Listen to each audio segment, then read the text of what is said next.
Isang magandang araw sa iyo kaibigan. September na naman at himig Pasko na. Kapag dumarating ang ganitong panahon ng September, lalo na sa bansang Pilipinas, ay dumarating na ang himig ng Kapaskuhan o wika nga sa Ingles ay Christmas is in the air. Ngunit sa panahong ito ng COVID-19, paano natin binabalak ang pagdiriwang ng Kapaskuhan? How do we celebrate Christmas 2020 in the midst of COVID-19? Nariyan mayroong walang katiyakan ang ating kapaligiran.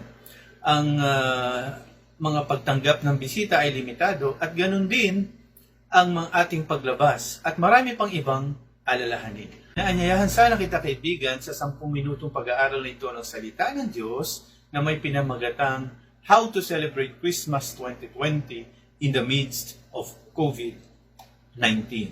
10 minuto lamang po ito at may 3 puntos lamang po akong ibig na ibahagi sa inyo sa pag-aaral na ito.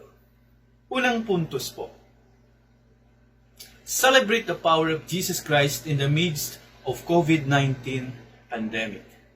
The power of Jesus Christ. Sa kasaysayan ng daigdig, dumarating ang pangyayaring hindi natin inaasahan katulad nga po nito ng COVID-19.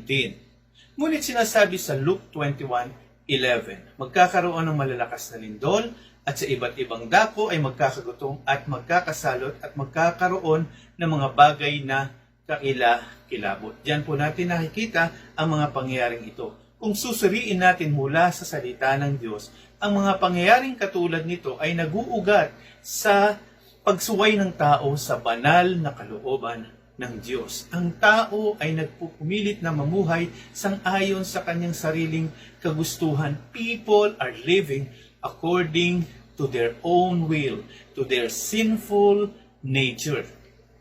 People do not think about God. They believe they got plenty of everything they want. They do whatever they want to do. They go wherever they want to go. They sin all they want to sin. And it appears that for most people, they are getting away from it. But they are not. Nalilimutan ng tao na tumawag sa Diyos hanggang sa dumating nga po ang mga ganitong pangyayari na katulad ng COVID-19 at ang tao ay lumalapit sa Diyos. Ngunit hindi naman nagkakamali ang tao kung sa ganitong mga panahon at pagkakataon ay tatawag sa Diyos sapagkat ang Diyos ay nariyan lamang sa simula't simula pa, naghihintay lamang na ang tao ay magpakumbaba at kilalanin ang kanyang pangailangan sa Diyos. Naghihintay ang Diyos sa tao na tanggapin ang katotohanan na kailangan ng tao ang Diyos sa kanyang buhay. Kailangan lamang tao na kilalanin ang kapangyarihan ng Diyos, to acknowledge God's power, sapagkat ang Diyos ay higit na makapangyarihan sa lahat ng mga pangyayaring nandito sa ating sanlibutan. Kung mananampalataya lamang ang tao sa Diyos, ipagkakatiwala niya ang kanyang buhay sa Diyos, tunay na laging may kasagutan sa mga katanungan at laging mayroong pag-asa. Sinasabi sa aklat ng mga awit, Psalm 91 verses 1 and 3. Ganito po ang sinasabi, He that dwelleth in the secret place of the Most High shall abide under the shadow of the Almighty. Surely He shall deliver thee from the snare of the fowler and from the noisome pestilence. Kapag dumating ang takot sa ganitong mga panahon, kailangan lamang ng tao ay alalahanin ang tagapagligtas. Si Kristo Jesus, siya ang nagpagaling ng mga may sakit, siya na bumuhay ng mga patay, siya ang ating dakilang Diyos. Siya ang ating dakilang tagapag-ingat. He is a great God and our great protector. Dahil dito, maaari tayong mamuhay sa mga pangako ng Diyos sa kanyang kapangyarihan.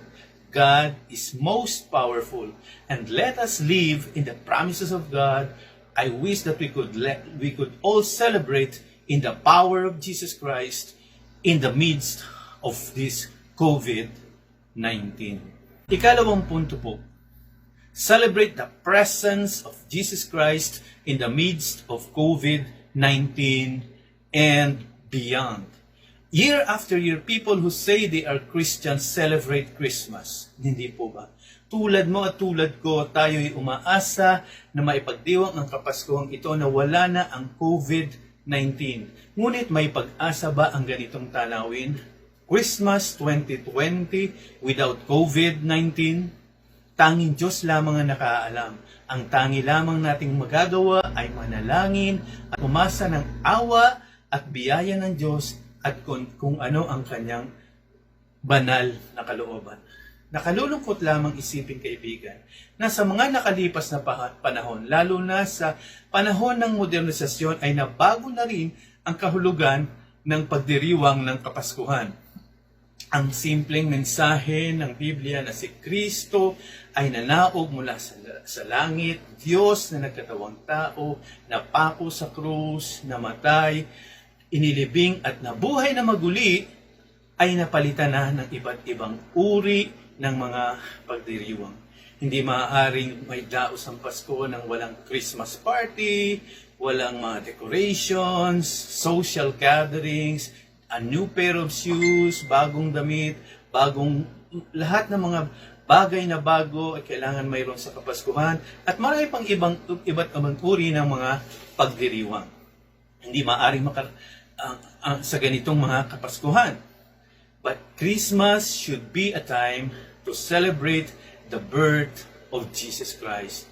Christmas should be a time to celebrate Jesus Christ Himself rather than celebrating Christmas as an event.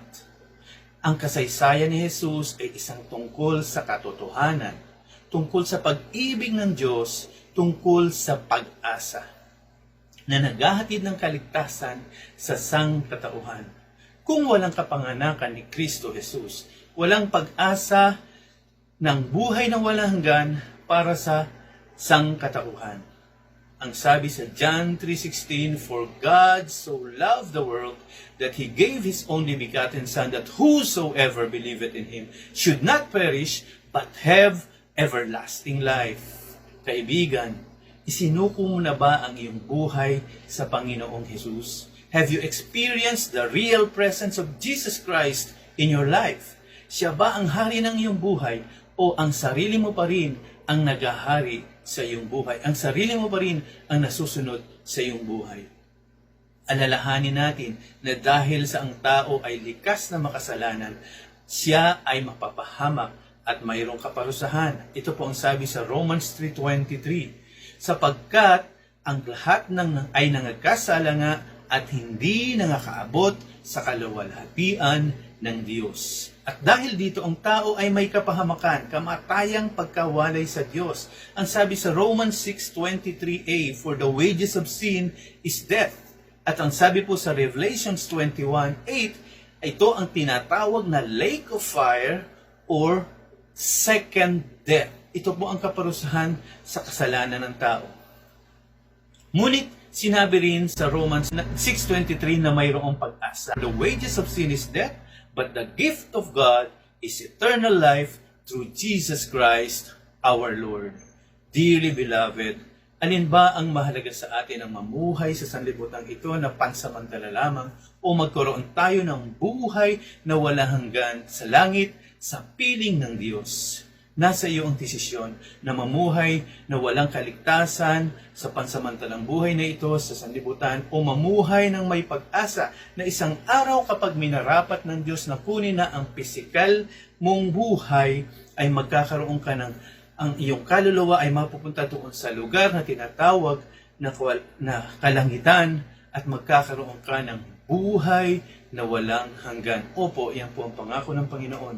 Ang sabi sa Romans 10:9, kung ipahahayag mo ng iyong bibig si Kristo Jesus na Panginoon at sasampalataya ka sa iyong puso na binuhay sang maguli ng Diyos sa mga patay, ay maliligtas ka.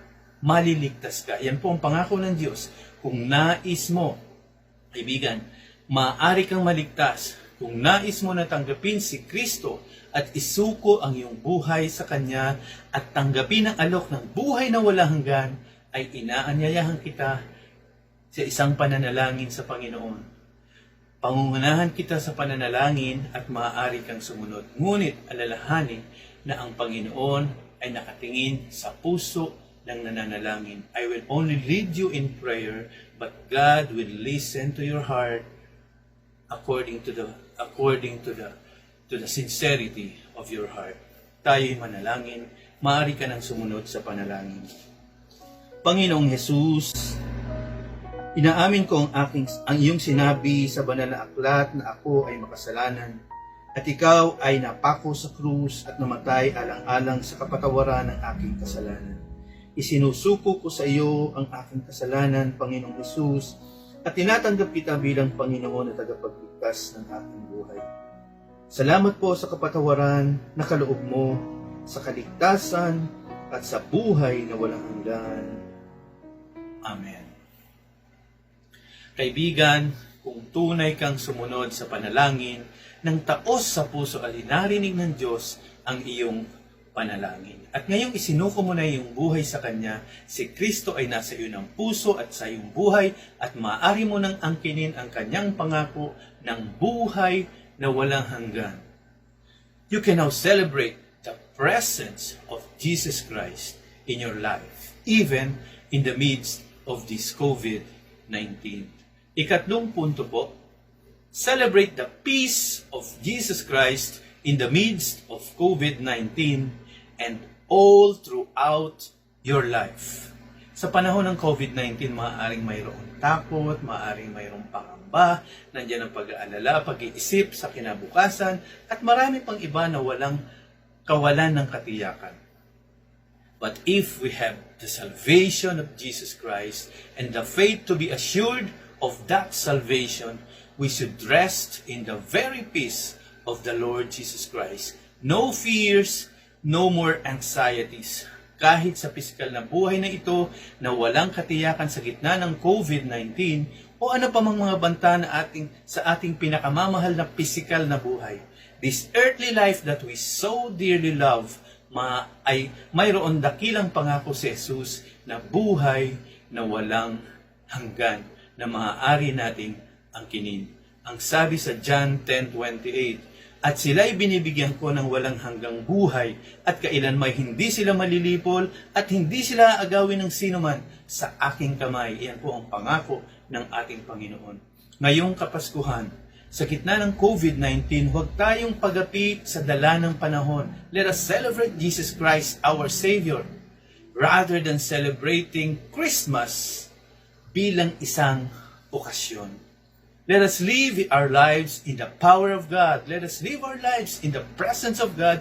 And let us live our lives in the peace of God. Not only in that place called heaven. Not only in heaven, but also in this place, in this uncertain life on earth, we can also experience the power, we can experience the presence, and we can experience the very peace of God. If only we will surrender our lives every day to Jesus Christ and make Him our Savior, make Him the Lord of our lives, ang Panginoon ng ating buhay. Let us have Jesus rule our lives. Let us have Jesus control our lives. Let us have Jesus to be the center of our lives.